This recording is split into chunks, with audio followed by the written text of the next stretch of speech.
It's Monday, August 12th, 2024, and we've got our eyes on the tropics. We've also got some severe weather to talk about in the mainland U.S. as well. But all eyes are down here right now on potentially Ernesto, tropical storm. Eventually, Hurricane Ernesto is going to be coming up towards Puerto Rico here soon. From there, is it going to go towards the United States or recurve out to sea? Both options are still on the table, but we're leaning a little bit more towards one than the other. If you live out here in the central U.S., you've been feeling this. We had some pretty big flooding over there in Oklahoma, in the OKC area specifically. Now we've got another round of rain coming in this morning, all associated with that roller coaster jet stream pattern that I was talking about in the last video. And we're going to dive more into that right after we talk about Ernesto. Right now, as of filming this, it's just potential tropical cyclone 5. It's not named yet. It's not necessarily a depression yet. It's not a tropical storm. It's just getting going. This is the official track from the National Hurricane Center. It is expected to be a depression later today. So maybe by the time you're watching this, we've got a tropical depression out there. And then by tomorrow, about 2 p.m. Tomorrow, it'll be tropical storm Ernesto likely as it goes past the Leeward Islands and up towards Puerto Rico. Once again, lots of confidence in this thing recurving back towards Bermuda. As of right now, at this very moment, it doesn't look like there's a whole lot of opportunities for this to continue over towards the Bahamas and towards the lower 48. It's a little bit too far out to say for sure if that's the case, but it does look like this is going to take a hard right turn right around Puerto Rico. Most forecast models agree. Here are the GEPS ensemble tracks here, and as you can see, the average path is pretty much right on cue with the National Hurricane Center's forecast there. There's a couple of outliers that take it closer to the U.S. There's a couple that take it farther away. So it's looking pretty likely that this is going to be a hard right turner. And if we get a landfall at all, we're talking about a Nova Scotia landfall. That would be the farthest west I think that it would happen. Now, once again, it's very important to say that tropical cyclones, before they get their name, are notoriously forecasted in a way that kind of undermines some certain factors. So before tomorrow, before Wednesday, especially whenever this thing gets its name, whenever it's fully formed and it's rotating and it's interacting with the environment correctly, we don't want to put too much stock into the projected paths right now because that could change a lot once the storm actually is, growing and the models understand better about like how it's going to handle that. We do expect this to very quickly go past the tropical storm stage up into a category 1, category 2, maybe even category 3 within the next 4 or 5 days or so. This has the opportunity, because it's out there in the open waters, very warm waters, by the way, it has the opportunity to potentially even get stronger than that. Of course, we're going to keep an eye on that for our friends over in Bermuda. So yeah, once again, almost certain that this is going to be a big time right mover, and it's going to stay pretty far away from the east coast of the United States and the Bahamas. This will still probably cause some problems along the beaches in terms of just choppy seas, riptides, stuff like that. But also stay tuned. If we see any sort of westward trends at all, we will be the first to let you know. Now, back over here towards the mainland U.S., we've got a marginal risk of severe weather today. A little bit of here, a little bit of there.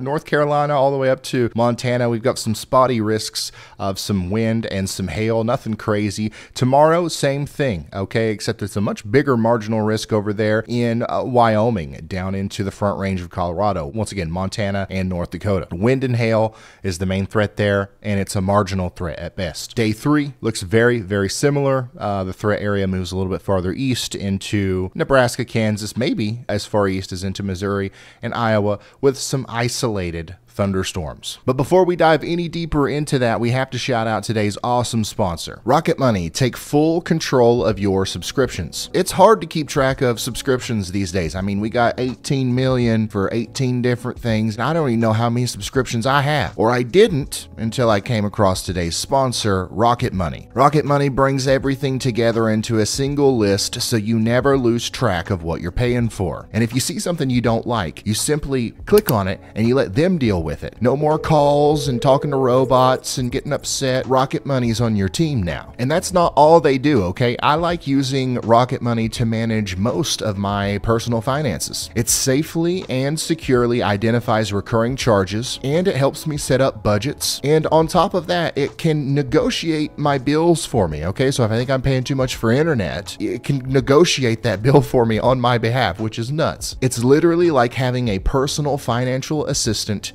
in your pocket. So go ahead and take control of your finances today. Go to rocketmoney.com, type this link into your browser or click it in the description. Of course, it's going to be at the very top of the description, and join the over 5 million members who are saving more and spending less. Once again, you can try Rocket Money for free or unlock more features with premium at rocketmoney.com. This link right here, okay? Link at the top of the description. I want to say a huge thank you to Rocket Money for sponsoring this video, and thank you guys for supporting our sponsors. You're going to like this one. Now let's get back into the video. Okay, looking farther into the future, for quite some time, we're going to continue to see this pattern right here. I sound like a broken record, I know, but this is just what we're dealing with here. We've got a little bit of a ridge keeping things nice and hot down here in Texas and New Mexico. We've got a little bit of cooler air up here in the Great Lakes region, thanks to a little bit of troughing. This kind of omega block pattern is one of the things that's going to keep Ernesto away. The little bit of a block that we have over here is going to be one of the things that causes Ernesto to recurve before it gets to the East Coast. Otherwise, it would head right up towards the East Coast. I really do believe that. So let's keep moving forward here. You can see that our big bubble in the middle there stays strong. There's a couple little instances where we get some low pressure centers, some, disturbances that are probably going to try to interact with it in a way that leads to more rain, more thunderstorms, especially in this corridor. For example, towards the end of this week, I wouldn't be surprised if we had some strong thunderstorms here and there in, South Dakota down into Iowa, around St. Louis, maybe into the Ohio River Valley area as well. We're going to continue to stay high and dry down here. I think the concentration of the storms is going to be right here where that cooler air is fighting with the warmer air, and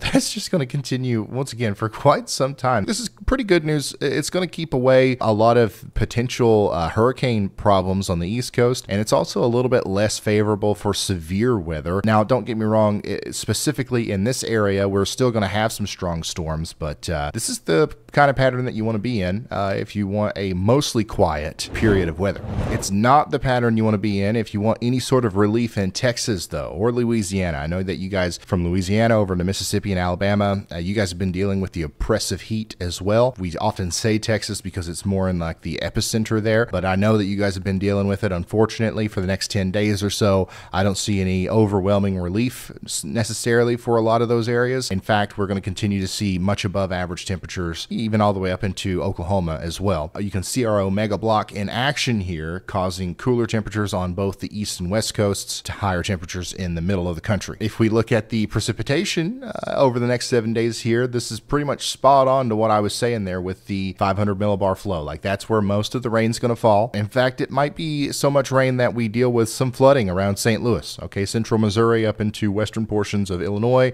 southeastern portions of Iowa. If you live in a flood prone area, I would keep an eye on this for the next 7 days. We've seen what could happen with these kind of systems where, yeah, like we'll probably see a bunch of areas get 2 to 4 inches of rain, but one day, if a storm is strong enough, or if it hits your area in just the right angle, you could be one of those people that end up with 6, 7, or 8 inches of rain, and that leads to some, pretty considerable flash flooding. So this is the kind of setup that could lead to something like that. And that's all the weather talk I have for you today. No chance of us going live today or tomorrow or anything like that. Of course, we're going to keep our eye on Ernesto. For little rapid fire updates, go follow me over on Twitter or X at Ryan Hall, y'all. Also, feel free to go join our Discord server. We've got, updates going on over there as well. Link in the description. Thank you for watching. I will see you in the next one. Goodbye. Ooh.